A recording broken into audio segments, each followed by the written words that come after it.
Cycle रेग्युलरच आहे, cycle मध्ये काय बदल नाही, पण मला केला इथे नाही. वेगळे वेगळे क्रँक्स सांगतो हे आहे ना, हे एवढंच फक्त मी जोडलंय. पण हे जोडल्यानंतर चेन आपली लांबलेली आहे आणि चेन जिथं जिथं बॉडीला घासते तिथं सपोर्ट करत नाही.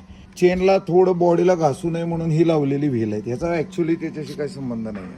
आता ही जर चेन मी इथनं काढली तर ही इथे घासणार, मला चाक नाही वळवता, म्हणून हे फक्त काढून मी त्याला चढतीसाठी जी माझी थिअरी आहे, दम नाही लागला पाहिजे, घाम नाही आला पाहिजे, सायकल चालवायची नाही, चालली पाहिजे, यासाठीच ह्याच्यावर काम चालू आहे.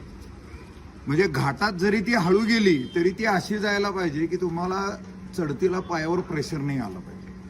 मला ॲक्च्युली हा सायकलचा जो प्रकार आहे तो एका मित्राच्या व्हिडिओमध्ये बघायला भेटला, हां, म्हणून मी बोललो एकदा तुम्हाला भेटूयाच, आणि म्हणून आपला हा दौरा.